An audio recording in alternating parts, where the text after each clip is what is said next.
그런 질문을 해요. 목사님, 어디서 누구한테 이걸 배웠습니까? 그런 질문을 가끔 하는데요. 물론 많은 목사님들한테 제가 은혜 받고 또 깨닫기도 하고 하는데요. 기본적으로 주님께서 깨닫게 해주셨다. 그런데 누구의 입술을 통하여서 깨닫게 해주시든 깨닫게 하시는 분은 주님이시다. 근데 어떤 자에게 깨달음을 주시는가? 지식이라는 것은 깨달음을 통하여서 얻게 되는 건데요. 그 깨달음은 지혜가 있어야 깨달아지거든요. 그래서 깨닫게 하는 것은 지혜고 그 지혜를 통하여서 깨달아진 것이 정리되어졌을 때 그게 어떤 이론이 되기도 하고 그게 지식이 되거든요. 그래서 지식이라는 것은 깨달아진 것을 이론화시킨 것이 지식이라 한다면은 그 깨닫게 하는 데 있어서 깨닫게 하는 것은 지혜다. 하나님은 우리에게 지혜를 주셔서 깨닫게 하시고 지식을 갖게 하신다. 그래서 지혜는 지식보다 나은 거죠. 그래서 늘 지혜를 구하라는 거예요. 지혜를. 그러면 하나님은 누구에게 지혜를 주시느냐? 하나님은 겸손한 자에게 지혜 주신다라고 그랬어요. 잠언 11편 2절을 한번 읽어 보실까요? 우리 김선순 전도사님 한번 잠언 11편 2절.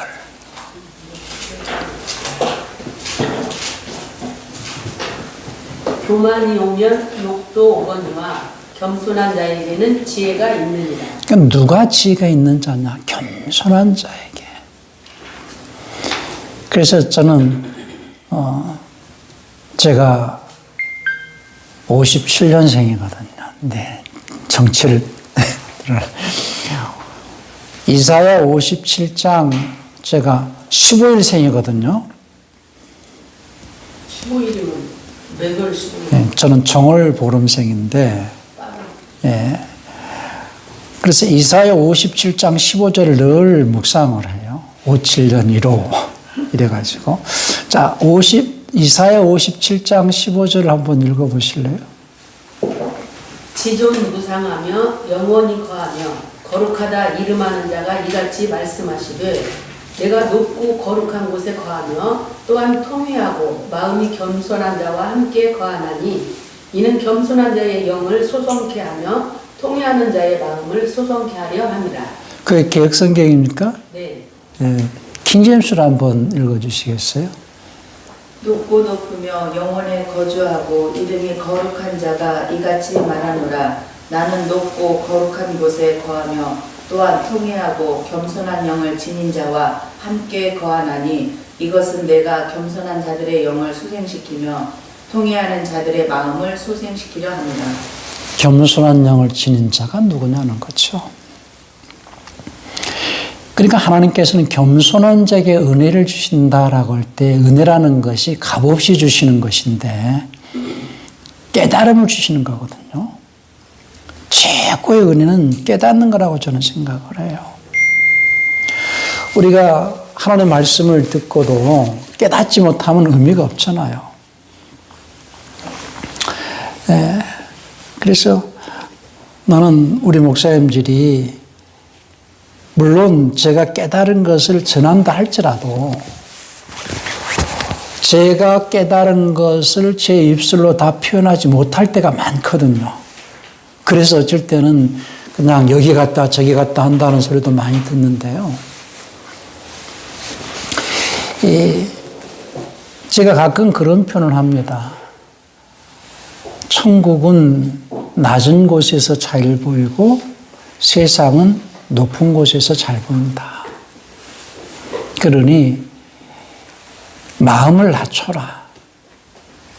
내 마음의 위치가 어디에 있느냐에 따라서 보이기도 하고 보이지 않기도 한다. 그러니까 내가 있는 자리가 어떤 위치에 있느냐에 따라서 저쪽 편이 보이기도 하고 안 보이기도 하고. 그러니까는 뭐 여러분들은 정면을 보고 있지만은 저는 여러분들이 그 뒷면을 보고 있거든요. 또 그 위치에 따라서 보이는 어떤 분량이 다르고 보이는 모습이 다르고 다르다는 거예요. 그러니까 하나님의 말씀은 내 마음이 어느 위치에 와 있느냐에 따라서 그 말씀이 보이기도 하고 안 보이기도 하고 부분적으로 보이기도 하고 입체적으로 볼 수도 있고.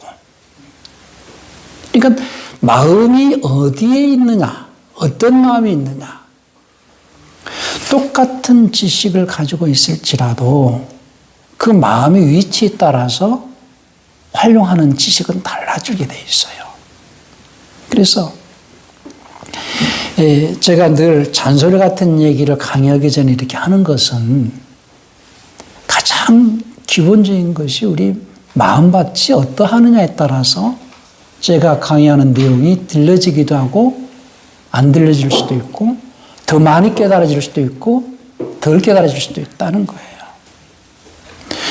거예요. 저는 저희 세대는 이소룡이 이 쿵푸 시대거든요.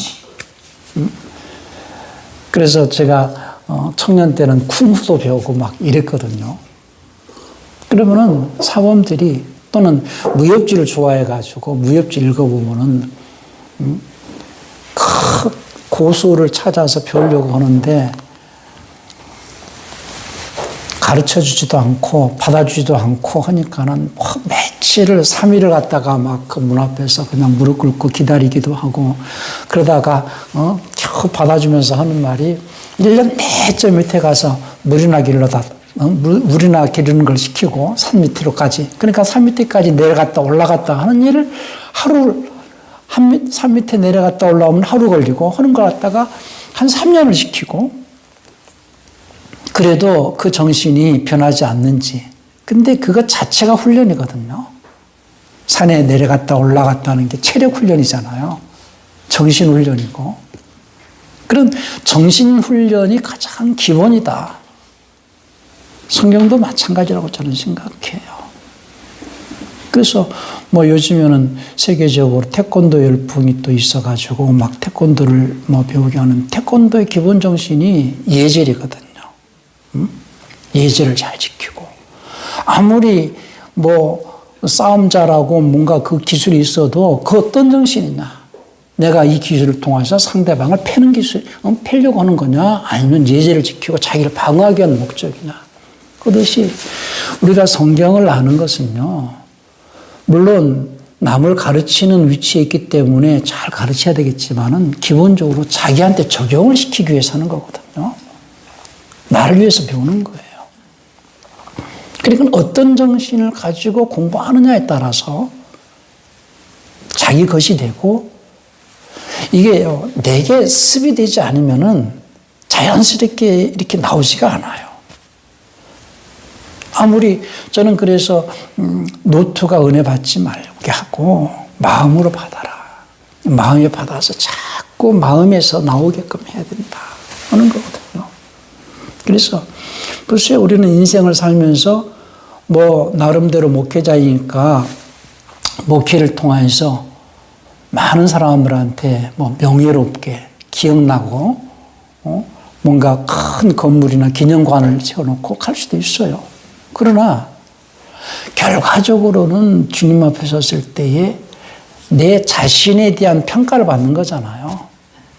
내 자신에 대한 평가. 그러면 나는 누구냐? 내 인격이 주님을 얼마만큼 닮은 인격으로 내 인격이 하나님의 신격으로 얼마만큼 변화해져 있느냐 이거 가지고 평가를 하실 거예요. 그러니까 네가 세상에서 건물을 크게 지었느냐 교인 수를 많이 불렸느냐 이것도 물론 평가하시겠지만은 결과물은 내 자신이거든요. 최고의 작품은 내가 돼야 된다. 그래서 저는 항상 최고의 작품은 나여야 한다는 거예요. 내가 작품이어야 된다. 그러면 내가 작품이 되기까지 오면서도 이제 우리 목사님 그런 얘기입니다.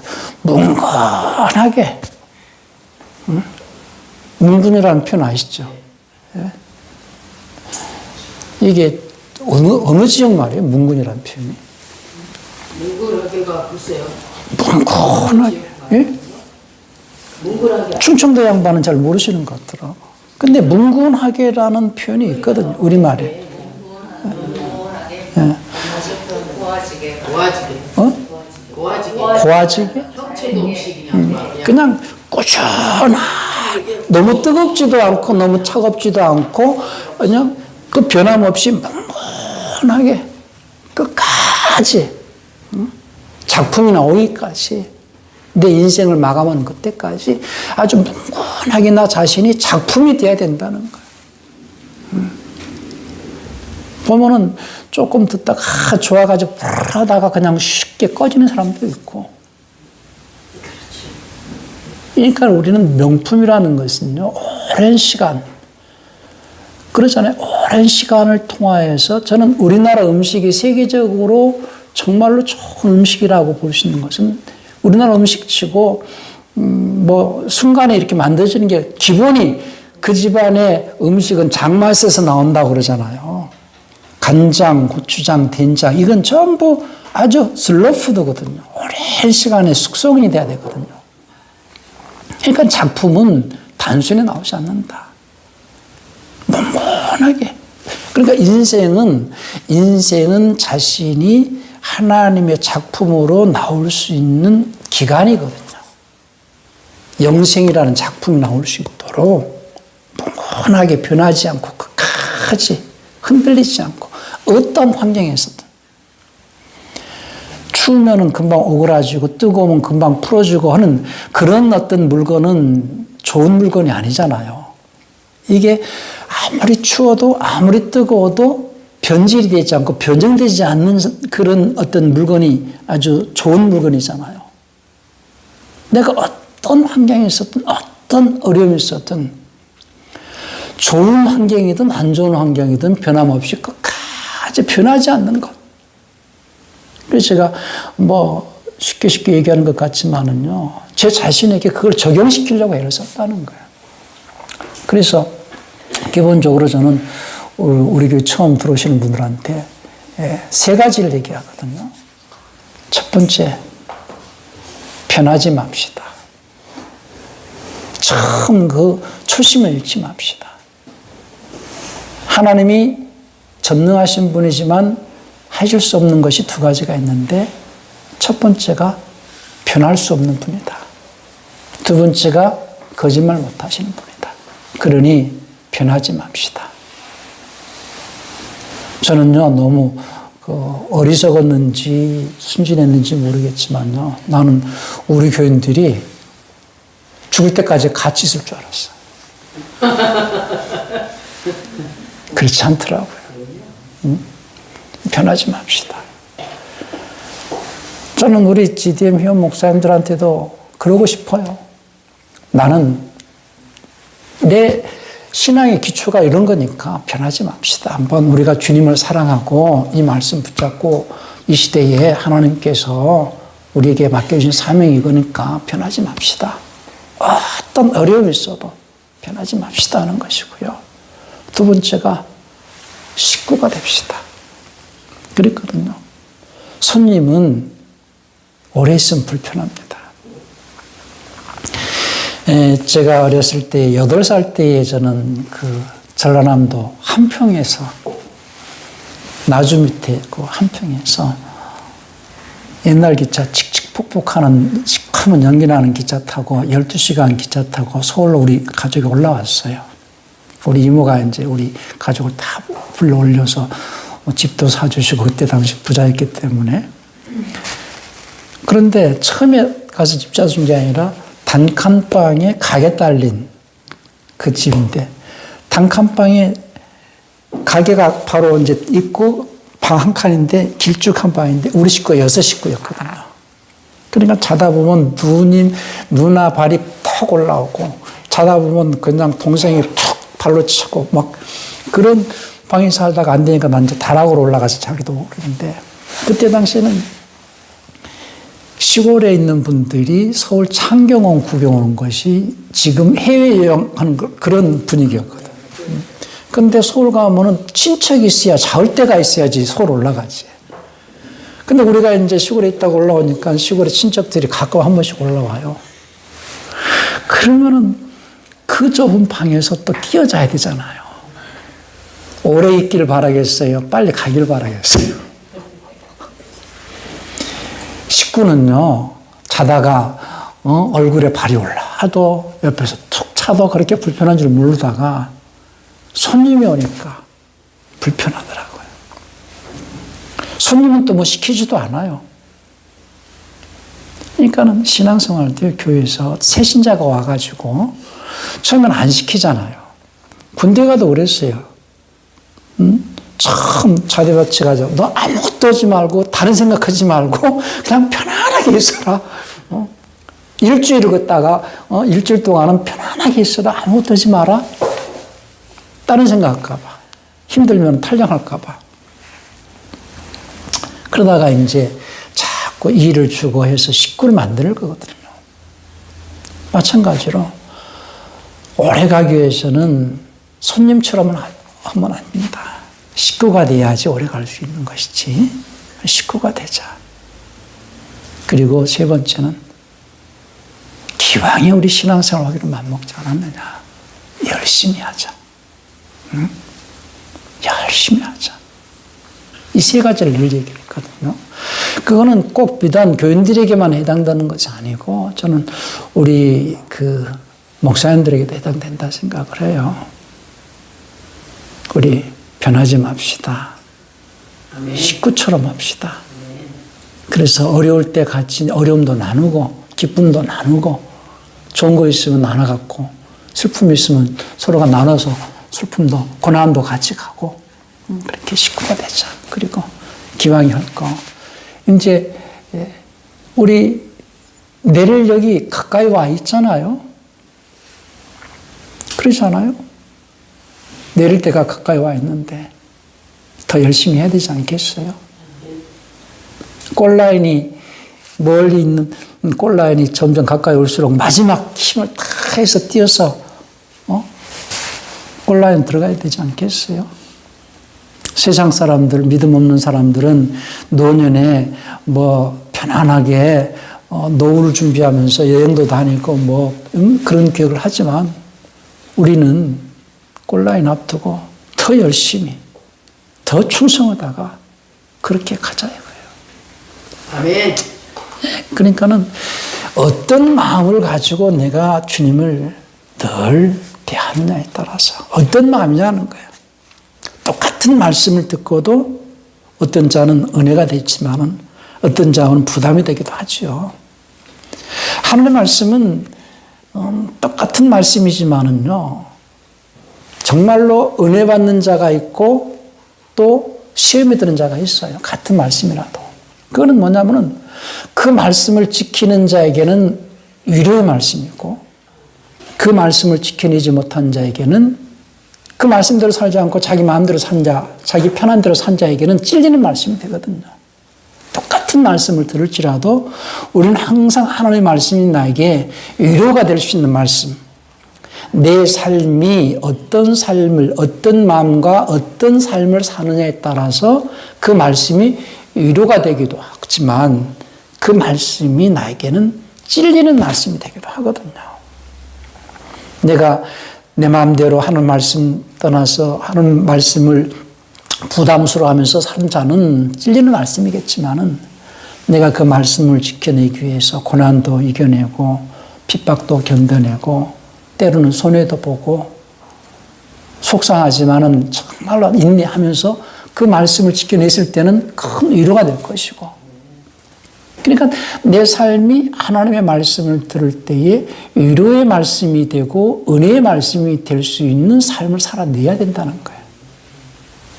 아무리 지식이 많으면 무슨 그 지식이 나한테 어떤 유익을 주겠느냐는 거예요. 그 지식이 하나님의 그 말씀의 지식이 나한테 위로가 되고 은혜가 돼야 되잖아요. 그러기 위해서는 내가 그 말씀대로 어렵더라도 잘 인내하면서 그 말씀을 지켜낼 때에 내 삶이 그분의 말씀을 쫓아서 살아내는 삶 속에서 내가 위로를 받고 또 은혜가 되기도 한 거라는 겁니다. 그래서 우리는 하나님 말씀을 어떤 마음의 자세로 들을 것이냐. 그리고 저는 늘 몰랐을 때는, 하나님을 몰랐을 때는 얼마나 건방지고 교만했는지. 제가 참 우리 큰어머니가 권사님이셨거든요. 그래서 저한테 너 예수 믿고 구원받고 교회 가자 그러면은 내가 속으로 그랬어요. 예수를 믿어요? 내가 내 주먹을 믿지. 막 한참 혈기왕성하고 운동도 하고 건강하니까 몰랐을 때, 예수님이 어떤 분인지 몰랐을 때, 예수는 그 연약한 그 노인이나 또는 뭔가 그 연약한 그 여자들이나 믿지, 그런 어떤 교만하고 강박하고 그런 마음을 가졌는데요. 내가 주님을 만나고 주님을 알면 알수록 그분이 얼마나 위대하시고 크신 분인가.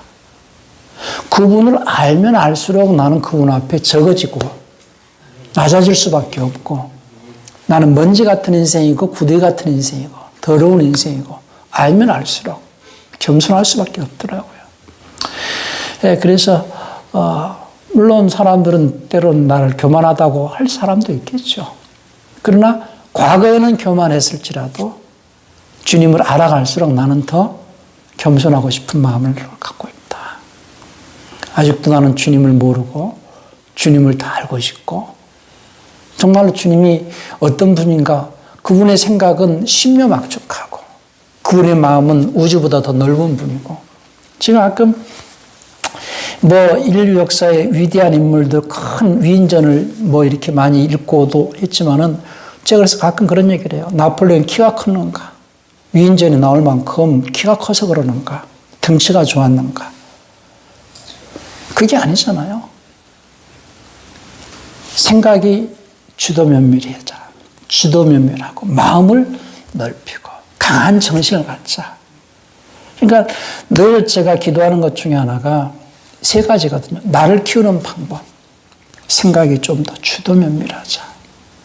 말을 한마디 할지라도 생각을 입체로 생각을 했어야자.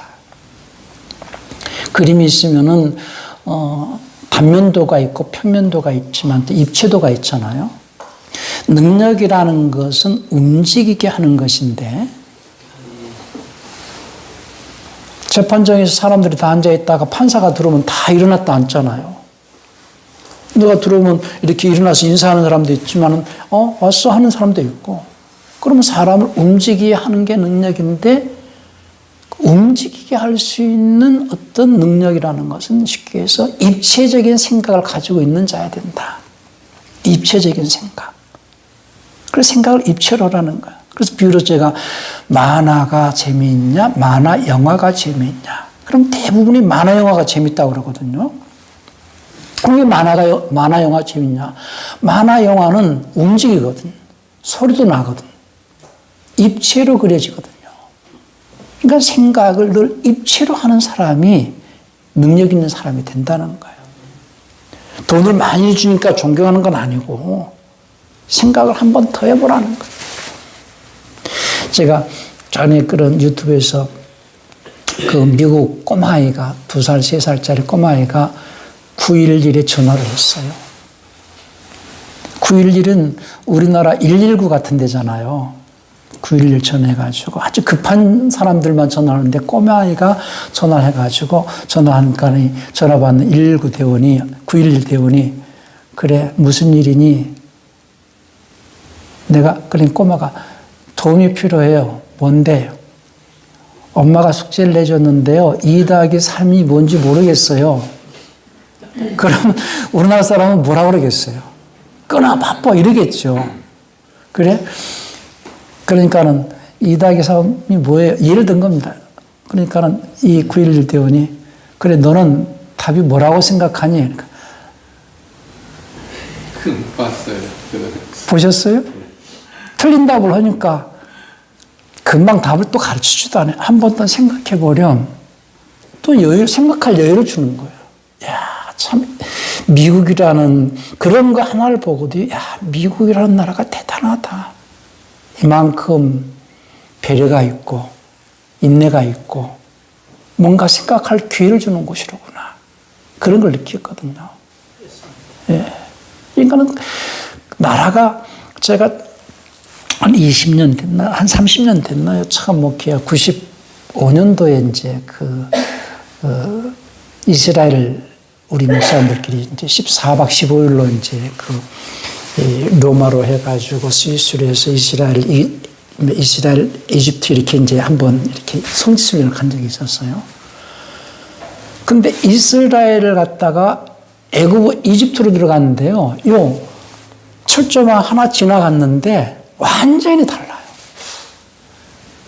똑같은 땅인데, 그러니까 똑같은 땅이지만은 어떤 사람이 사느냐에 따라서, 그러면 그 사람이 어떤 정신을 가지고 사느냐에 따라서, 그러면 그 사람의 정신을 지배하는 자가 누구냐는 거예요. 하나님의 정신을 사는 자와 그렇지 않은 자의 차이가 엄청나더라는 거예요. 그러니까 우리는 늘 하나님은 주도면밀하시고 신묘막측하신 분이시잖아요. 마음이 넓으시고 크신 분이잖아요.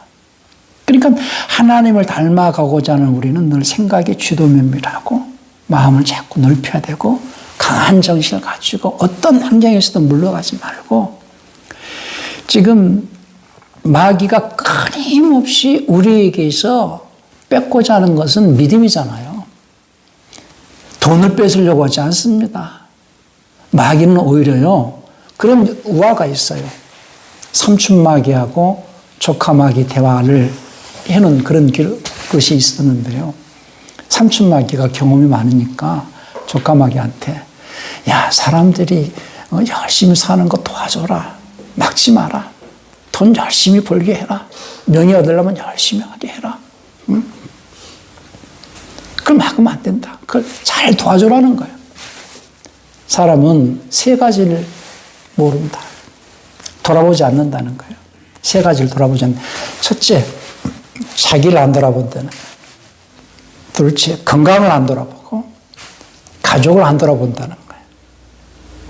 그러면서 오직 돈 버는 거, 명예 얻는 거, 그거 열심히 하다가 나중에 돈 많이 벌었어.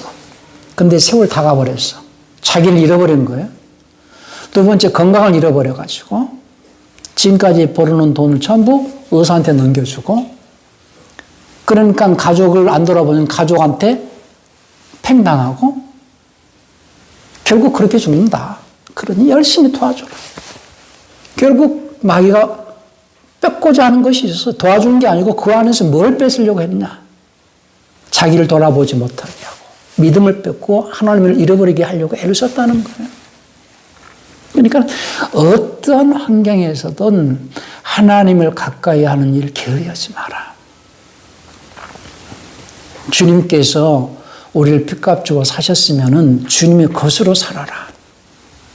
주님은 주님의 것을 쓰시고 주님의 것에, 그러니까 주님이, 보세요. 제가 가끔 비유를 얘기하는데 옆집에 어떤 사람이 아주 영국적 고급 벤틀리 승용차를, 멋진 승용차를 사서 딱 주차해놨어요. 내가 갖고 있는 차는 아주 요즘 말하면 뭐 아주 경차, 오래된 경차. 새 차를 하면은 옆집 차를 해줘요, 내 차를 해요? 아무리 멋있는 옆집 고급 승용차 있어도 그 차 새 차일 이유가 없어요.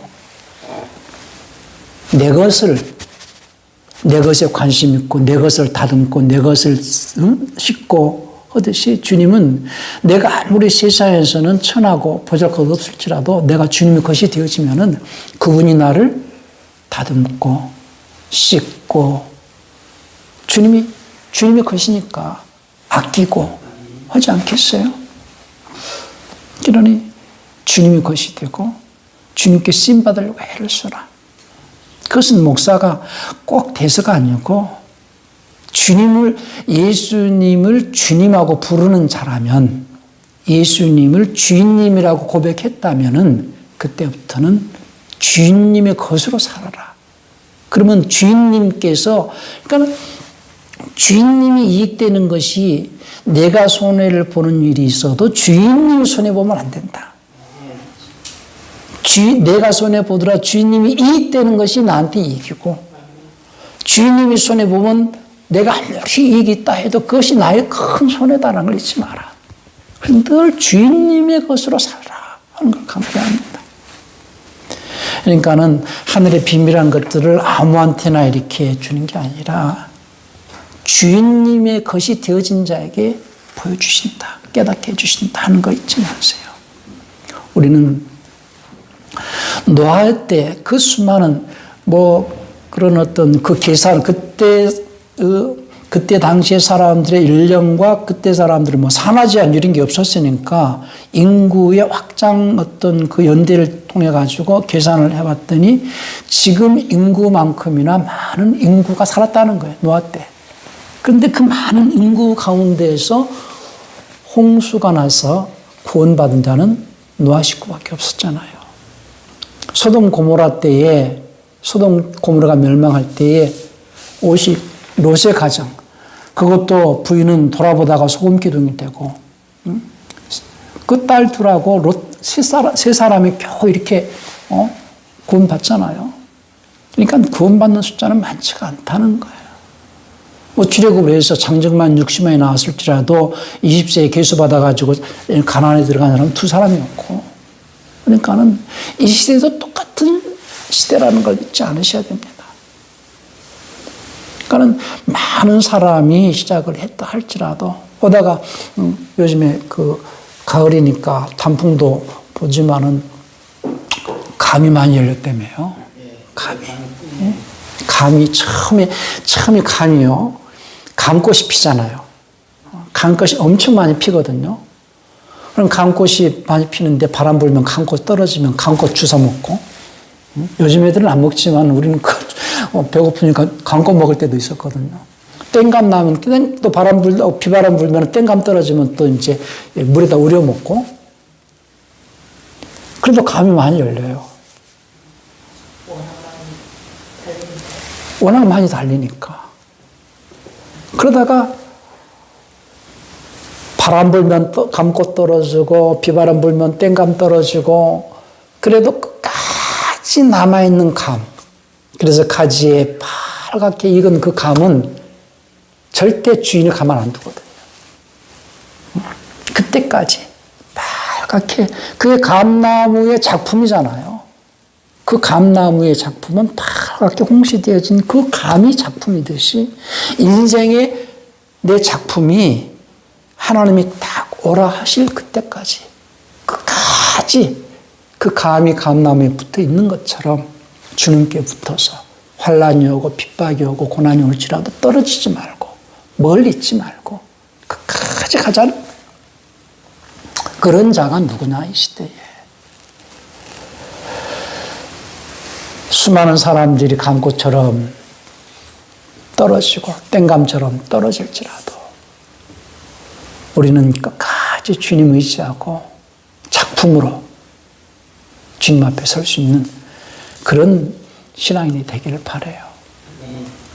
그래서 늘 교만한 마음을 갖지 마시고 그리고 사모하세요. 주님을 사모하세요. 내가 이만큼 알았으면 됐다 이런 마음은 절대 갖지 마시고,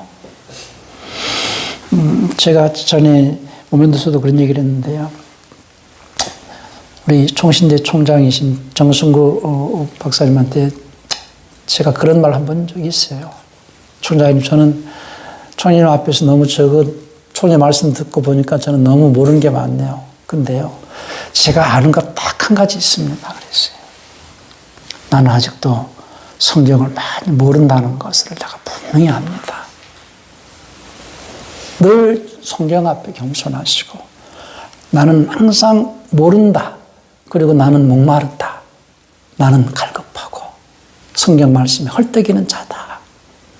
그리고 그것도 몰라 해서 기분 나쁘게 생각지 마세요. 제가요, 중국에 있다가 가끔 이제 한국에 나와서 왔다 갔다 할 때 시간이 좀 있어가지고, 세문안교에서, 운영하는 이 찬양학교가 있었어요. 지휘자들 찬양하고, 발성 연습시키고, 그런데 그때 마침 이제 선교사한테 혜택 준다고 그래가지고, 좀 절반의 어떤 그 수업료 가지고 이제 들어갔는데, 실습을 시키는데 제가 찬송가를 하나 불렀거든요. 내가 나름대로 잘 부른다고 하는 찬송가를 불렀는데, 거기 이제 그 입회원수에 전부 이제 다른 분들은 장로, 집사, 권사 이런 분들인데, 이제 목사만 나 혼자였어요. 근데 그걸 아는 사람은 아무도 없어요. 내가 목사라는 사람은 오직 그 선생님밖에 없었어요. 그래서 선생님이 나를 실습을 시키는데, 하시는 말씀이, 목사님 교인이 너무 불쌍합니다. 그러더라고요. 목사님 교인이 너무 불쌍한. 그래서, 이분들이 다 나의 신분을 모르고 있는데, 이제 그분 내 신분을 이제 이렇게 드러내버렸고, 목사님 교인 너무 불쌍합니다. 그만큼 찬송 못 한다는 거예요. 노래 못 부른다는 얘기예요. 그래서 제가 그랬어요. 기분 나쁘겠어요? 기분 안 나쁘겠어요?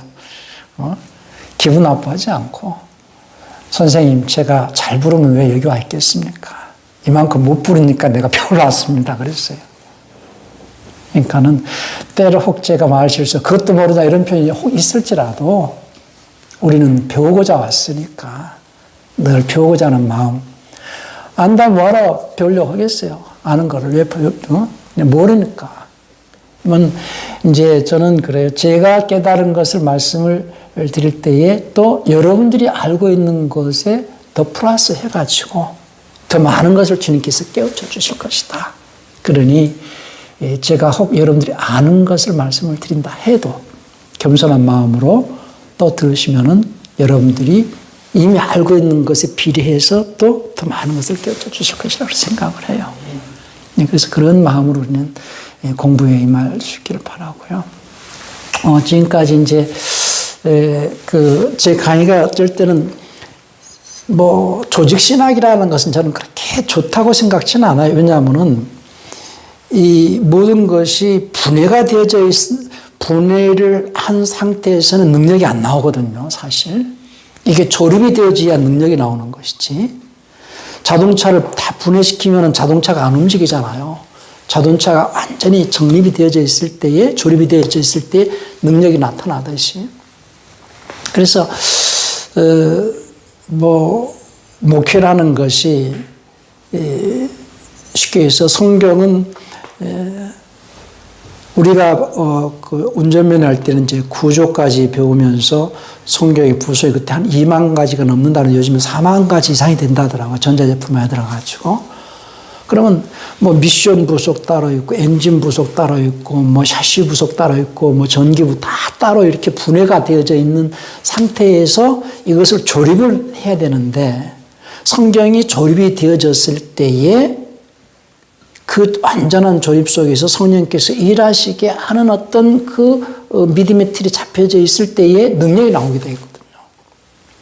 그러니까 마치 자동차가 있으면 자동차를 내가 샀는데 이것을 갖다가 다룰 줄 아는 지식이 필요하잖아요. 운전도 할 줄 알아야 되고, 법규도 알아야 되고. 그러면은 자동차를 마치 목회라는 것이 자동차 운전을 해가지고 사람을 태워가지고 이렇게 가야 된다는 것이 목회를 한다면은 자동차 운전도 할 줄 알고 자동차 구조에 대해서 문제가 생겼을 때 응급조치할 수도 있고 뭔가 이런 어떤 지식이 필요하잖아요.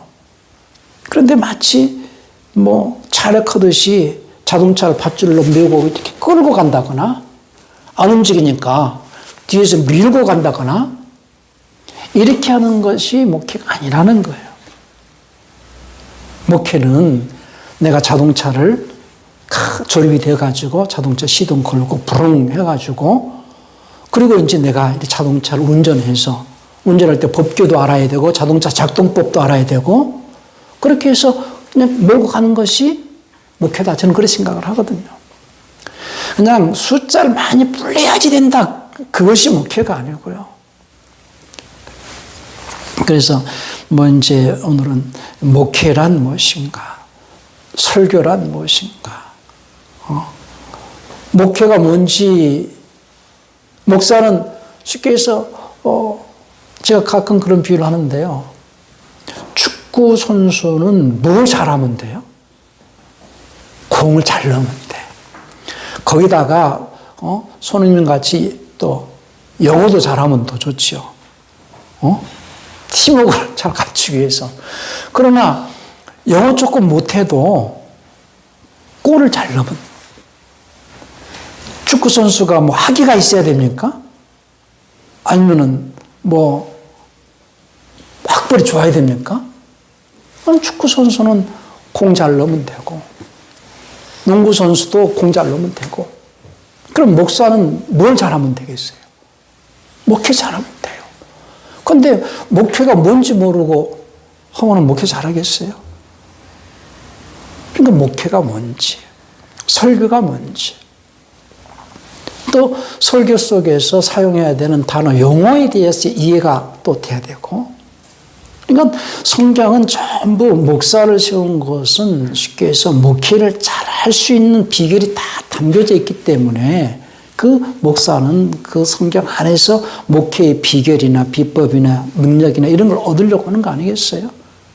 목사님들이 그 성경을 많이 알고 싶어 하는 것 여러 이유가 있겠지만은, 그러니까 이제 뭐 우리 오 목사님 하신 말씀이 주변에 있는 목사님들한테 어떻게 하면은 교회가 경제적으로 헌금을 많이 하고 교인이 불고, 이런 어떤 누가 어떤 세미나에 가가지고 그걸 적용했더니 전도를 많이 하고 헌금도 많이 들어오고 뭐 역사가 일어나서 이런 걸 많이 추구한다고 그러잖아요. 그러니까 목회가, 저도 처음에는 그랬어요. 목회 별거 있나? 귀신 쫓고 병 고치고 교인들을 안 믿는 사람들 예수 믿게 하고 교회 많이 교인 숫자 불리고 교회당 지으면 그것이 목회 잘하는 것이지. 저도 그렇게 생각을 했거든요. 그렇게 해서 한 5년 했어요. 개척해가지고 한 5년 열심히 이렇게 하니까 한 200명 되더라고요. 근데 주님께서 그게 목회가 아니라는 거예요. 목회가 뭔지 모른다는 거예요. 그래서 뭐 그런 얘기도 좀 하고 싶고요. 오다가 오 목사님께서 이제 영성에 대해 잠깐 언급을 하셨는데요. 우리는 언어를 쓸 때에 그 언어에 담겨져 있는 정의가 무엇인가를 알고 써야 되거든요. 그러니까 쉽게 얘기해서 뭐 제가 최 목사님한테 이메일 주소를 알려줬는데 이메일로 내가 자료를 받아야 되는데 안 와. 그래서 또 보내라고 그랬어요. 보냈대. 안 왔어. 나중에 알고 보니까는 대문자로 보내준 거예요. 그래서 메일도 이게 대문자냐 소문자에 따라서 오지도 않고 연결이 안 되잖아요. 연계도 마찬가지입니다. 연계가 지금 뭐 카카오톡에서 불러가지고 뭐 이렇게 잘 접속도 안 되고 그런 게 다 이유가 있지 않겠어요? 모르니까 우리 명 목사님은 껐다 켰다 핸드폰 잘못됐는지 물어보고 막 몇 시간을 고생했다면서요. 거기 불나는 줄 모르고. 그런 거예요. 그런 거예요. 우리가 연계를 움직이는 것도, 능력을 나타내는 것도 마치 이 성경 말씀을 얼만큼 조립을 잘 했느냐에 따라서 이게 능력이 나타나야 되잖아요. 능력이 나타나야 정상이에요? 안 나타나는 게 정상이에요? 이게 나타나야 정상이거든요. 근데 안 나타난다는 건 뭔가 조립이 잘못됐다는 거예요. 문제가 있다는 거예요. 우리는 하나님 살아계시다라고 말씀하고, 주님께서 그 마가복음 그 16장 그 17절 이하에 그런 말씀 하셨나요? 믿는 자에게 이런 표적이 따르니 내 이름은 귀신 쫓고 무슨 독을 마셔도 해를 받지 않고 병자를 안수하면 낫고 이런 얘기 하셨잖아요. 그런데 왜 이 시대는 그게 안 나타나는가? 그런 능력이 안 나타나는가? 이것도 우리가 고민해야 될 문제 중에 하나예요. 그러니까 저는 이제 처음 그런 것이 큰 나에게 어떤 그 표적이다 생각을 해가지고 주님 나를 쓰시는 표적이 내가 안수할 때 병도 낫고 귀신이 드러나가지고 내가 누구다 하고서 나가고 그러니까 나는 주님이 쓰시는구나 이렇게 착각할 정도로 큰 어떤 힘이 됐었어요. 그러다가 이제 제가 킹제임스를 만나고 나서 이게 어디에 문제가 있는가를 생각하고 그 킹제임스 안에서 내 어떤 목회관이나 내 신앙관이 여러 가지 문제점을 거기서 발견한 거거든요. 그래서 귀신 쫓고 병 고치는 것이 이게 또 따라오는 어떤 그 표적일 뿐이지 이게 본질이 아니더라는 얘기예요. 그래서 이제 말씀에 집중을 했고, 이것은 본질이 아니고 이 본질이 이거로구나 하는 것을 깨달았기 때문에 그냥 그런 것은 조금 더 후순으로 두고 말씀에 전무를 했던 거죠. 그래서 제가 이제 그동안에 깨달았던 것을 목사님들하고 나누려고 이 공부를 시작을 했던 것이고, 그러면은 이제 이 공부를 하면서 이제 목사님들이 조립을 해야 된다는 거예요. 조립을 하는데 제가 이제 이게 조직신학에서 아주 탁탁탁탁 이렇게 해주면 좋겠는데 분해를 하려고 하는 게 아니거든요. 조립을 해주려고 하는 것이지. 조직신학은 분해를 시켜주는 거거든요. 신론, 인간론, 뭐 구원론 따로따로. 근데 이게 다 엮어져 있거든요, 이게. 이 조립이 되어져 있을 때에 전체를 알아야 이 부분을 얘기를 할 수 있는 것이고, 그러니까 의사가 기본적으로 몸의 구조를 알아야, 물론 의사들마다 어떤 그 전문의가 따로 있죠. 그러나 전문의가 따로 있어도 약 처방을 할 때는 꼭 물어보는 게 있어요. 무슨 약 먹고 있느냐. 그런 걸 물어보지요. 그러니까 대부분 당뇨약을 먹고 있다거나 아니면 무슨 그 혈압약을 먹고 있다거나 아니면 무슨 약을 먹고 있을 때에 약을 먹고 있는 것을 물어보고 거기에 어떤 충돌되지 않고 중복되지 않고 어떤 문제가 생기지 않게끔 하기 위해서 물어볼 때가 있거든요. 그러니까 어느 정도 몸의 구조를 알아야만이 어떤 약을 처방을 해야 되겠다라는 것이 올 거 아니겠어요? 마찬가지로 그래서 한 부만 집중해서 한다고 그래서 모르겠어요. 신학교에서는 이제 신약 구약 또 구약교를 신약교를 하면서 따로 이렇게 하지만 이게 호환이 안 되면요 안 맞는 거거든요. 이게 성경 안에 있는 모든 말씀들이 호환이 되고 서로 어떤 유기적인 관계가 되어 있어요. 그렇기 때문에 조직적으로 이걸 나누어가지고 유기적인 관계가 이루어질 수 있도록 조립을 해주는 것이 핵심이거든요. 그래야 능력이 나타나게 돼 있어요. 그런 관점에서 이게 쉽지는 않지만은 자꾸 분해해보고 조립해보고 분해해보고 조립해보고 또 시동 걸어보고 자꾸 이것이 몇 년 동안 반복을 해야만이 이걸 내가 실질적으로 능력으로 나타낼 수도 있고 이걸 가르칠 수도 있고 하는 거거든요. 그래서 저는 이 공부를 갖다가 최소한 3년은 반복해서 들으십시오 하는 이유가 거기가 있어요. 잠깐 쉬었다 할까요? 네, 그렇게 합시다. 점심 주문을 맡아요. 네, 그래요. 쉬었다 합시다. 점심 주문. 중국집.